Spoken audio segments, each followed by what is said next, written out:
Racontez-les-nous. Mais non, je ne peux pas vous les raconter, il faut les voir. C'est des gens qui ont... Oui, effectivement, je m'en souviens très bien. On oui, voit, il faut les voir. Des femmes dont la mâchoire a été déformée. Des mâchoires pas déformées, pas déformées, brisées. Des brûlures de cigarettes. Ouais. Des gens qui ont les yeux défoncés. Il faut voir ces images. Il faut les voir parce que c'est ça qui... Moi, mon but, c'est ça. C'est pas de faire un joli film. Là, on montre de gens jeunes qui ne se rendent pas compte des choses. Et après, on montre les photos. Et ces photos, il faut les voir. Parce que tous les gens ici là, que je vois, ils sont super sympathiques, ils sont beaux, ils sont jeunes. Mais ils ne savent pas que la première baffe, il faut se barrer pour les filles. Tout de suite. Il faut tout de suite se barrer. C'est très grave. Toute violence sur vous est grave. Et on ne vous a pas éduqué à ça. C'est quelque chose qu'on ne vous dit pas. Et c'est quelque chose que vous n'avez pas le droit. On n'a pas le droit de vous le faire subir. Et les hommes n'ont pas le droit de le faire. Et c'est ce droit, et c'est la même violence que la violence raciste, que la violence contre les juifs, contre les noirs, c'est la même chose. Et il faut le dénoncer avec la même violence, et il faut que vous soyez de façon très aiguë, conscient de ça. Je suis triste qu'on n'ait pas montré... Moi aussi, j'en suis navré. Non, parce que... On va voir si on peut arriver à les récupérer. Je voulais votre réaction, Franck Hamay. Alors imaginez avec les photos que vous décrivez, Colline Serrault. Oui, je n'ai pas besoin d'imaginer parce que j'ai eu l'occasion de voir des femmes battues.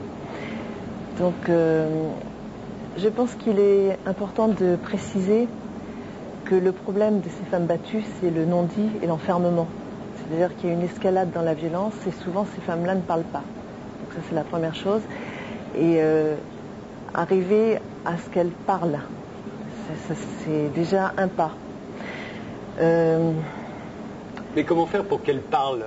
C'est souvent dans les films, dans les 10 courts-métrages, il y a cet appel à les écouter, à les faire parler. Comment faire ? Il faut en parler, il faut que nous on en parle, il faut dire que c'est comme l'esclavage, c'est un truc qui ne doit plus exister, quoi. Ça a existé, mais il ne faut pas que ça existe, il ne faut pas que ça continue. Et il faudrait aussi prendre conscience que la relation bourreau et victime, puisqu'il s'agit d'une victime, il faut aussi avoir conscience que quelquefois, la victime peut prendre le dessus sur le bourreau. Et pour ce faire, il faut que la victime prenne conscience aussi que le bourreau n'est pas infaillible, qu'il a des failles. Et à ce moment-là, qu'elle réagisse. C'est-à-dire qu'elle ne rentre pas dans l'escalade de la violence, mais qu'elle casse le rituel, parce qu'il y a un rituel dans l'escalade de la violence. C'est-à-dire qu'il y a une espèce de passivité face à la violence. Je pense que quand il y a des réactions inattendues vis-à-vis du bourreau, il se passe quelque chose aussi. C'est vraiment réagir. Il y a les chiffres, vous le disiez, il y en a un qui revient constamment dans les 10 courts-métrages, c'est un mort tous les 4 jours. Ouais. Et encore ça, c'est les chiffres officiels, hein, les vrais chiffres sont plus que ça. Pourquoi avez-vous employé cette formulation qui est un peu de la communication au lieu de donner le chiffre tout bêtement ? C'est 95 femmes, je crois l'année dernière, c'était 95 femmes qui sont mortes. Est-ce qu'il vous semblait que 95, c'était pas assez parlant ? Non, parce que si, c'est pas moi qui ai choisi ça. Hein, parce qu'il y a aussi c'est comme dans les accidents de voiture, vous avez un mort représente à peu près 150 blessés. Donc une femme morte, ça représente des centaines de femmes blessées tous les jours qui arrivent dans les hôpitaux, tous les jours, avec la gueule défoncée voilà. C'est une chose dont on ne parle pas. Voilà, c'est tabou dans cette société. Avant d'arriver à l'issue fatale, il y a énormément d'années de torture, de souffrance, de violences psychologiques, puisque ça commence par des violences verbales, des humiliations, et on arrive souvent à l'issue fatale. Donc il faut absolument qu'il y ait des réactions avant l'issue fatale. Il y a un autre film qu'on peut regarder tout de suite, je vous propose, c'est celui de Lorraine Lévy. Lui, il va être là en entier, je vous rassure tout de suite. Parce que oui, on n'arrive pas à les trouver. Ce qu'il y a de plus fort dans le film, c'est embêtant là quand même. J'en suis navré, encore une fois. On passe tout de suite celui de Lorraine Lévy, qui évidemment qui fait partie de la même série.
Aujourd'hui, en France, on torture encore.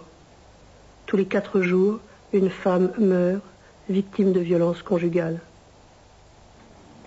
Quand on voit un film comme celui-ci, ainsi que le vôtre, en même temps on se demande est-ce que ça ne va pas terroriser les femmes tout à coup, de se dire qu'elles sont dans la même situation que les victimes de la terreur franquiste, de la terreur de Pinochet, de la terreur de Pol Pot et des Khmers rouges.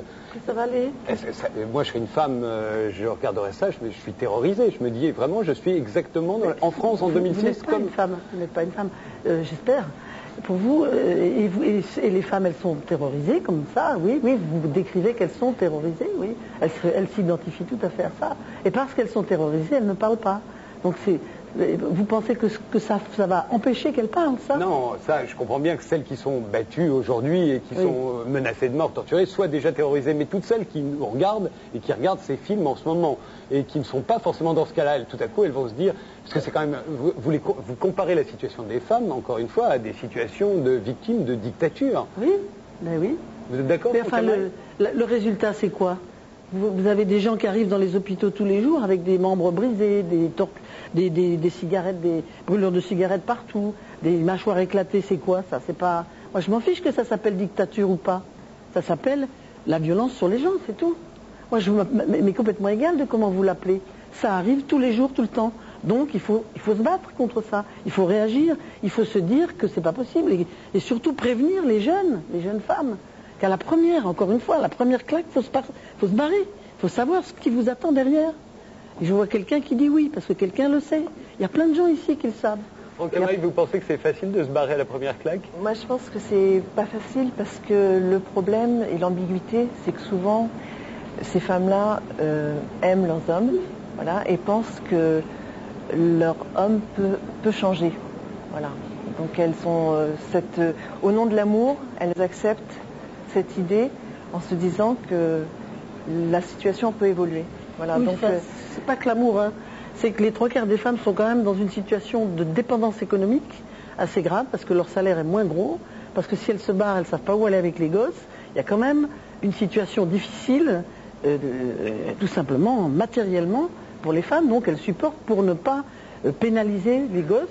Beaucoup le supportent à cause de ça. Oui. Mais en même temps, ça fait des mères aussi. Ça touche quand même toutes les classes sociales. C'est pas simplement la classe prolétaire. Mais dans les classes sociales bourgeoises, les femmes sont tout à fait aussi dépendantes financièrement des hommes que dans les classes pauvres, peut-être plus même. Oui, mais on pourrait penser que par une forme d'éducation, elles pourraient se rebeller plus vite. Or, on s'aperçoit que souvent, au nom de l'amour, toujours au nom de l'amour, qui est l'amour à bon dos, elles sont prêtes à accepter énormément de choses. Et sont très souvent dénoncés dans cette série de films le silence qui entoure les violences conjugales. À votre avis, qu'est-ce qu'il faut faire là aussi? Toujours, comment lutter contre? Est-ce qu'il faut dénoncer? Est-ce que c'est un appel à la délation, ces films? Ben, je sais pas. Si vous voyez à côté de vous quelqu'un qui se fait torturer régulièrement, par exemple en Algérie, pendant la colonisation, les gens prenaient un fusil le dimanche et allaient se faire un raton. Ça se faisait, ça. Et puis, si vous voyez ça dans votre vie, à côté de vous, vous restez comme ça sans rien dire. Si vous voyez un gosse qui est battu régulièrement, vous dites rien. Je ne sais pas si ça s'appelle de la délation. On peut appeler ça de la délation, mais moi je pense que c'est de la mauvaise foi d'appeler ça de la délation. Non, je pense que parce que c'est celui qui convient. Quand on voit une chose qui n'est pas bien dans la société, qui va de traviole, il faut la dénoncer. Parce qu'il y en a marre de ce silence, il y en a marre de cette société qui s'encroute dans le rien faire et qui, sous prétexte de je ne sais quoi, ne surtout pas bouger ci, pas bouger ça, pas faire peur à ci, accepte n'importe quoi. Non, c'est le moment de dire non à plein de choses. Le problème, c'est que aussi, quelquefois, ces femmes-là, elles se cachent. On ne sait pas tout le temps. On ne sait pas tout le temps parce qu'elles se cachent. Il y a une espèce de pacte comme ça qui fait qu'elles vont être dans l'enfermement, elles se cachent, elles cachent leur bleu. Alors s'il y a quelque chose, oui, bien sûr, il y a des signes dans le regard. Il y a quelque chose dans le regard, oui.